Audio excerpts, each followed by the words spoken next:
When Saleha Mohammad Shah was 15, she led a protest at her school against a policy decision that dashed her dreams of becoming a teacher. The practice had been for graduating students of the Scots Road Malay Girls' School to become trainee teachers. But in 1951, the scheme was stopped. Unable to pursue a teaching career, Saleha turned to journalism. She wrote for several publications and then was hired as the editor and sole writer of Fashion, the first magazine for Malay women in the region. Written in Jawi, the lifestyle magazine had at its peak a monthly distribution of some 100,000 copies. Fashion has been described as an agent of change for the development of the modern Malay woman.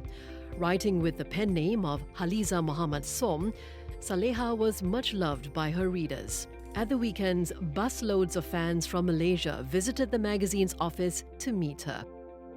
Saleha quit Fashion in 1963 to enter politics. Unsuccessful at the ballot box, she returned to the media industry as a translator and copywriter.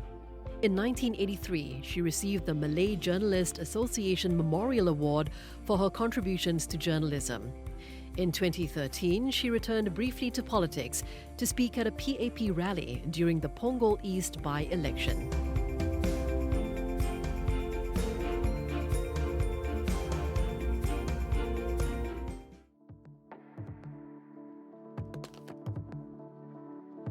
The 80s and 90s were the golden age of Singapore fashion, and one of the biggest names was Celia Low. She was one of the two women in the Magnificent Seven, the group of designers handpicked by the Trade Development Board to exhibit their work abroad and promote Singapore fashion. Celia and her family moved to Singapore from Malaysia when she was 5. At secondary school, she taught herself to sew and made her first dress. Celia wanted to study fashion design in London, but her parents could only afford the airfare there. So she went to nursing school in London because trainee nurses get salaries. But her passion was for fashion, and she managed to win a Chiswick Polytechnic scholarship to study fashion design. Returning to Singapore in 1970, she opened a boutique the next year at Tanglin Shopping Centre. It was a great success, and getting her sister to help with operations, Celia opened more stores. In 1990, she opened a boutique in London and a second soon after. She had a factory in Singapore and another in Shanghai with some 500 workers. By the early 2000s, there were more than a dozen Celia Low stores in Singapore and abroad. In 2013, Celia decided to retire and closed her business.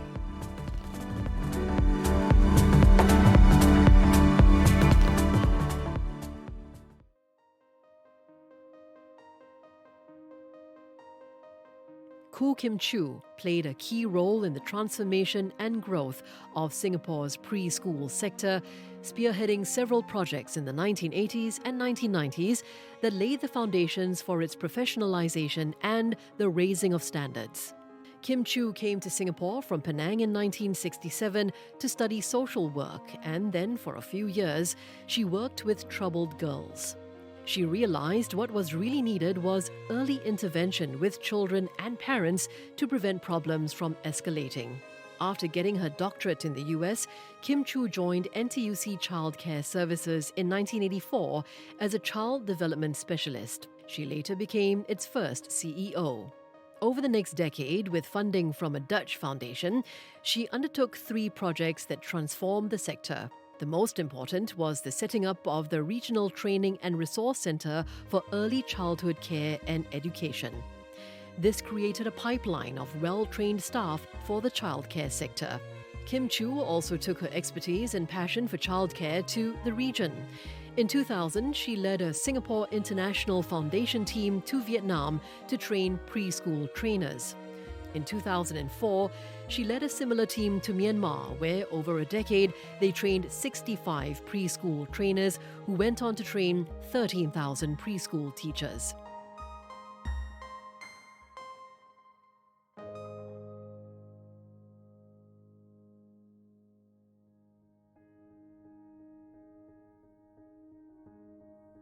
As a teenager, Janet Lim took part in the American Field Service Exchange program. It made her want to see more of the world and to try to make the world a better place. She decided to study sociology and social work in Singapore, then went to Germany for postgraduate work in development studies. In Germany, she volunteered at a reception center for refugees from the Indochina War. She found it to be rewarding work, so in 1980, she applied for and got a short-term job with the UNHCR, the United Nations Refugee Agency. Then a permanent job was offered to her, and what started as a 3-month contract became a 34-year career. Janet, who was appointed the UNHCR's Assistant High Commissioner for Operations in 2009, played a key role in setting up operational partnerships and interagency collaboration within the larger humanitarian community.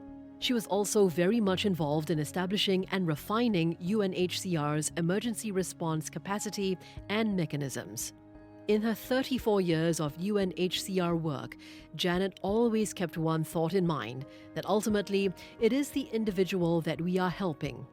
Given a chance, she says, refugees would rather be self-sufficient, find their own livelihoods, and use the skills they have brought with them.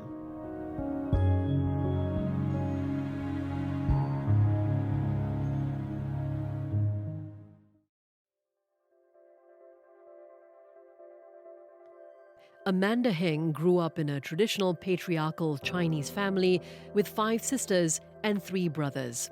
She saw how the boys were treated differently from the girls, and she began to wonder why. She had no idea at this point that art might be an avenue for her to explore these thoughts. Her parents could not afford to send her to university, so Amanda found work as a tax officer.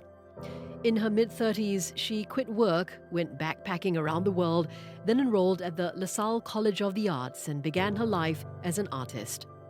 Amanda was an early proponent of performance art in Singapore, using everyday activities to get people to reflect on issues such as gender inequality and family relationships.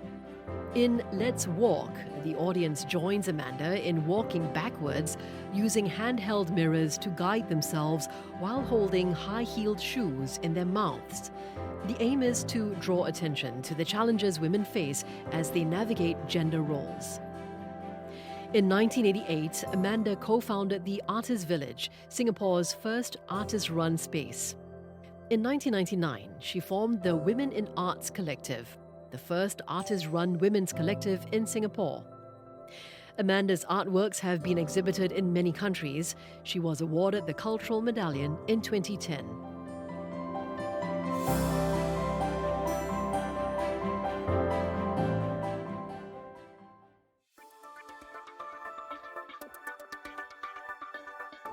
Esther Tay was the first Singapore designer to break into the Japanese market. In 1992, department store giant Takashimaya began to showcase her collections in their stores in Japan. Her label Esther was by then already well established locally and regionally. She was one of the Magnificent 7 group of designers that the Trade Development Board took on business missions abroad. Esther studied dressmaking at the Baharudin Vocational Institute. In 1973, she started work at a fabric store at Tanglin Shopping Centre. She convinced the owner to let her create ready-to-wear garments from the textiles. These proved so popular, her boss turned the store into a boutique. In 1976, Esther started her own company. Soon, she began working with CK Tangs on their in-house labels. In 1984, she launched her Esther brand. Tangs gave her a concept corner, and her clothes started being carried in all the other big stores. Her business kept growing.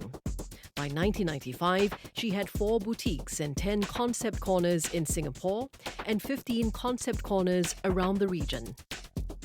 When the 1997 Asian financial crisis affected business, Esther diversified and made corporate wear her main focus.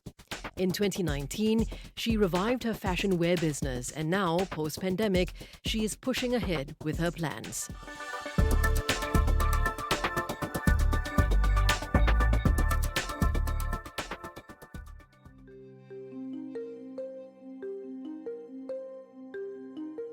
Ovidia Yu began writing short stories when she was 10. She loved reading, and if she liked a book, she would write a sequel to it. If she did not like something in a book, she would rewrite it to make it work better. After her A-levels, she entered medical school, but she soon discovered she had no interest in becoming a doctor and dropped out. In 1984, she submitted her first entry in a writing competition. It won the top prize, opening her eyes to the possibility of becoming a professional writer. She returned to university to study English literature, and she started writing plays, many of which had sharp observations about gender issues. It is hard to make a living in Singapore as a writer, and for many years, Ovidia worked as a copywriter, editor, tutor, and relief teacher. But when she turned 50, she decided to concentrate on writing novels, particularly murder mysteries, because she loves reading such books. Her second mystery novel, Auntie Lee's Delights, published in 2013, was a huge success internationally. In 2021, Ovidia's Crown Colony series of historical murder mysteries about a teenaged female Peranakan detective in 1930s and 1940s Singapore was optioned for television by an international production company.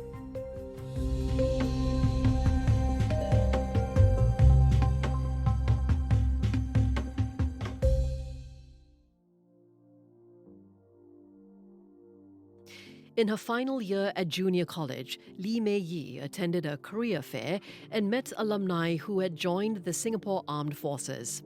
Their passion for their work and for serving the country inspired her to consider a military career.